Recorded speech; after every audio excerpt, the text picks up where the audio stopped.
you saying that some people may be looking for a deal that doesn't exist, and that could be it could be a huge damper on the growth of their portfolio by it causing them to sit on the sidelines for longer than expected?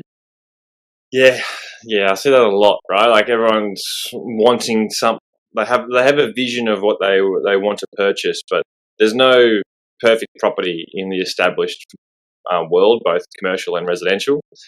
So they're going around and just waiting for something to come up. And if you're buying into a market that's growing, your purchase capacity is getting eroded through that waiting process.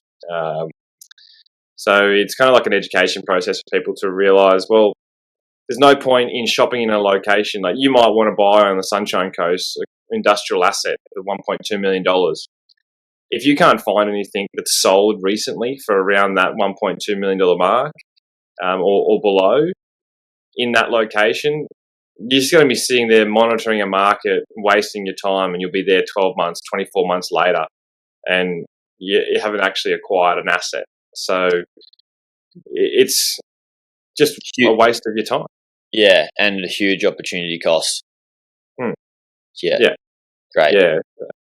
That's always the key part of having these conversations with the strategy up front with people, just to educate them on this is the market you're buying in. Does it exist? Tick.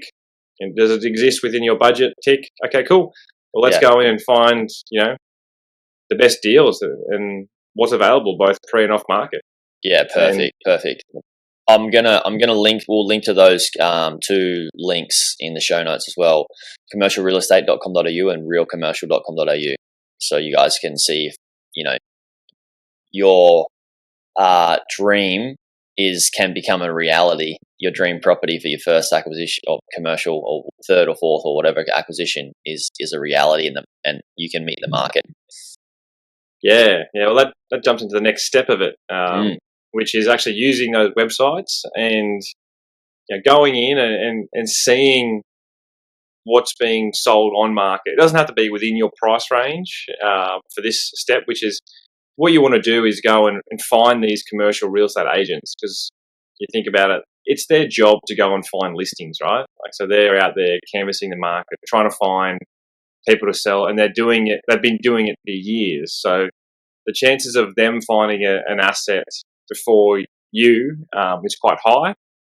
But there's a lot of people that do transact, especially in the commercial space, off market, just because it's a business transaction. They might, have certain reasons to why to sell it off market, which could be they need that quick cash, or they don't want the neighbours knowing that they're selling, or the tenant prefers to have that privacy and not have people walking through that asset. So that's kind of like, it is off market essentially. But if you're calling these real estate agents, they might have you give this as a seller, you might be like, look, I don't want to list it on the portals, but if you do find a buyer within this range, let's have this conversation. Does that make sense? Yeah. So basically, if I'm going to buy a commercial property, I'll call up a bunch of agents and give them my buying criteria. So, what I'm looking for, the type of asset I'm looking for, and how much I have to spend, and then asking, if you have anything now, let me know, or if you've got something coming up, let me know, because I'm in the market to purchase and I'm cashed up, trained up, ready to go. Yeah, so that's step one, right? Like of that process, and it's a lot of people. I'll call a few agents, and a few's not enough, right? Like you want to be collecting around 30 commercial real estate agents as a minimum within that target suburb. If there's obviously a limited number of commercial agents for that suburb, anywhere you're buying, then and look into the next suburbs, surrounding suburbs, because you want to be canvassing at least 2 suburbs to target for that commercial asset. And you just want to get all their names, their phone numbers, and their email address, and ask them, like, can I email you? Can I text you once a week? Like, this is what I really want to do, and I'm right in the buy zone. So when the right asset comes up, I'm ready to transact. And that's giving the agent a lot of confidence in, you as a buyer. And if you're worried about your budget too, having those conversations with the agents, telling them what you're actually looking for and what your budget is, they'll tell you straight up, it's a pipe dream, or because they know the market, right? They know the market because they're in the market, and you're just starting to come to the market. So there's so much advice you can get to from real estate agents, and sometimes, obviously, you take these things with a grain of salt as well, because they are selling you property.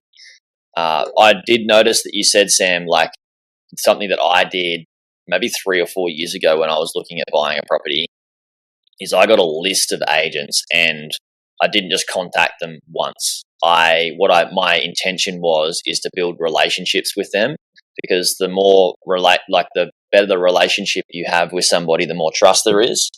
And that's what you want to build, is you want to build a trusting relationship with an agent. So they trust you, that when they do find the right deal, they trust that you're going to be the right buyer for it. And then you're also top of mind because you're messaging them once a week or twice a week on the platform, like you said, Sam, how they prefer. Like, do you want me to text you, or do you want me to email you, or just want like a quick 3-minute yarn, just an update on the market, see where you're at, see if you got anything. And you do it in a way that suits the agent. And then you can have a spreadsheet of like all of these different agents and their phone numbers and last time you contacted them, what you talked about, all those sorts of things. And that's like a structured way to build relationships. That is a really good way to do it. But what I've noticed you said, Sam, is like you want to have two suburbs. Now, do you mean when you mean two suburbs, do you mean two locations and they don't need to be side by side in terms of like where in the country, and why two?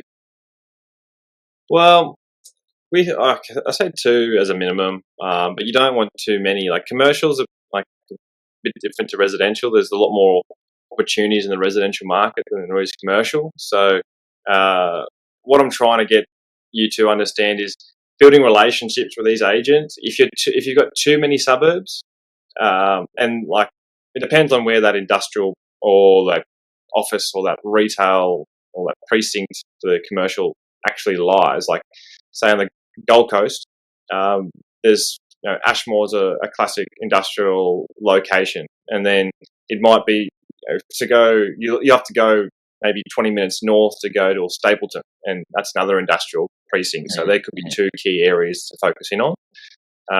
If there's obviously commercial properties within surrounding suburbs, then obviously you build that rapport there. But staying top of mind with too many agents is very difficult, and that's where people kind of get a little bit like they're not really laser focused into that market. So one, they're not getting as well educated if they're too scattergun, and 2, they just won't do the efficient job to find those pre and those off market opportunities coming through. So I try to really niche into just a handful of suburbs, 2 to 5 would be my preference, and then just call those agents, as I said, get their email and ask them the permission